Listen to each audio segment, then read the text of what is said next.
Hi guys, welcome to my YouTube channel. यहाँ आपको मिलेंगे रोज़मर्रा ज़िंदगी के अमेजिंग ब्लॉग्स। आइए अब आपको ले चलते हैं हमारे साथ रानीखेत। तो हल्द्वानी में हॉल्ट लेने के बाद हम निकल पड़े थे रानीखेत के लिए। ये पहली बार था कि मैं अपने ससुराल जा रही थी, एक्चुअल ससुराल जा रही थी, मतलब जहाँ से एक्चुअली मेरे इन लॉज बिलोंग करते हैं वहाँ जा रही थी मैं। और ये खूबसूरत वादियाँ माशाल्लाह। उसके बाद में वहाँ से निकलते हुए हमने रास्ते में थोड़ा बहुत खाना पीना खाया। ये हम पूरी फैमिली थी, हम पूरी फैमिली जा रहे थे। पापा हमसे 2-3 दिन पहले चले गए थे ताकि वो घर की साफ़ सफाई करवा सकें और सब रेडी रख सकें। ये भीमताल नैनीताल होते हुए हम लोग कैंची धाम मंदिर की तरफ पहुँच गए थे। दर्शन हमने दूर से ही करे क्योंकि अभी आप देखेंगे यहाँ इतनी भीड़ है because of the social media hype and everything. जब से एक्चुअली ये चीज़ सोशल मीडिया पे आई है, यहाँ बहुत ज़्यादा भीड़ हो गई है और इस मंदिर की मान्यता बहुत ज़्यादा है।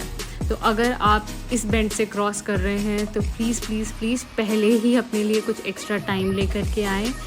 यहाँ से ट्रैफिक से निकल कर के हम पहुँच गए थे almost we were about to enter Ranikhet. तभी हम देखा पहाड़ों पे गर्मी की वजह से पेड़ से धुएँ निकल रहे थे और आग लगी हुई थी जगह जगह। और यहाँ पे हम रानीखेत कैंट पहुँच जाते हैं। रानीखेत कैंट पहुँचने के बाद में मम्मी ने और हरीश ने हमको बताया कि एक्चुअली कहाँ कहाँ पर कौन कौन सी जगह है रानीखेत में घूमने के लिए। एप्पल गार्डन भी है, कैंट एरिया भी है, गोल्फ कोर्स भी है। So it's like so beautiful place. But हम एप्पल गार्डन वगैरह घूम नहीं पाए थे बिकॉज इस बार हमारा मोटो था एक्चुअली हमारे घर जाना और एक्चुअली में पहाड़ को एक्सपीरियंस करना, वहाँ की लाइफ एक्सपीरियंस करना। सो ये हम चलते हैं बनाली की तरफ और पहुँच जाते हैं अपने गांव। यहाँ पहुँच करके हमें करनी थी एक छोटी सी पूजा, जो हम सीधा पहुँचते ही वहाँ पूजा करते हैं। अगर मैं आपको अपने एक्सपीरियंस से बताऊं तो एक्चुअली में जो हम शिमला, मनाली, मसूरी घूमने जाते हैं उससे एक्चुअल पहाड़ बहुत बहुत डिफरेंट है। एंड अगर आपको पहाड़ों में रहना, खाना पीना, यहाँ की लाइफ बहुत पसंद है सो आप उन टूरिस्ट प्लेसेस पे ना जाएं और ऐसी जगह जाएं जहाँ पर आप एक्चुअली पहाड़ एक्सप्लोर कर पाएँ। तो यहाँ पे सब नीचे चले गए थे, मैं और मेरे हस्बैंड लास्ट में जा रहे थे। आखिरी में आने की वजह एक ये भी थी कि पाँव में हो रहा था यूरिक पेन और धीरे धीरे हम नीचे उतरने की कोशिश कर रहे थे। मेरे लिए पहला एक्सपीरियंस था। ये जो आपको सामने घर दिख रहा है वही हमारा घर था, वहीं हमको जाना है और हम धीरे धीरे अपने घर की ओर बढ़ते हुए, यकीन मानिए ये जो जगह है इससे अच्छा और कुछ नहीं हो सकता, कुछ भी नहीं हो सकता। मुझे समझ में नहीं आ रहा कि हम दिल्ली, गुड़गांव, बॉम्बे, बैंगलोर क्यों रह रहे हैं, क्या लालच है हमें जो हमें वहाँ रहना है।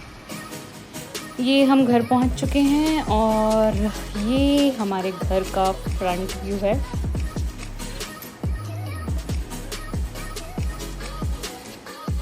यहाँ पे जो सुबह बैठ कर के चाय पीने की मज़ा आती है ना, आहा क्या बताएं। ये घर है डबल स्टोरी, नीचे बना हुआ है, ऊपर कमरे बने हुए हैं। और आइए इनसे जानें इनके पाँव के हालचाल कैसे हैं। तो बताएं आपका पाँव अब कैसा है, ठीक है? लग तो नहीं रहा। यहाँ पे पापा ने लगा दी थी चूल्हे में आग ताकि रात का खाना हम वहाँ बना सके। और मम्मी कर रही थी आलू और इन सब की तैयारियाँ, आटे वगैरह की। आलू के पराठे हम बनाने जा रहे थे रात में क्योंकि इतना सब करने के बाद हम बहुत थक चुके थे। और यहाँ मैंने पहली बार चूल्हे में खाना बनाना एक्सपीरियंस करा और अब लगता है मैं प्रो हो गई हूँ। सो गाइज़ ये था हमारा डे 1 मनाली में। और आगे का ब्लॉग आप देखते रहिएगा। पार्ट 2 में हम आपको बताएंगे कि हमने नेक्स्ट डे क्या किया और बाकी दिनों का हमारा क्या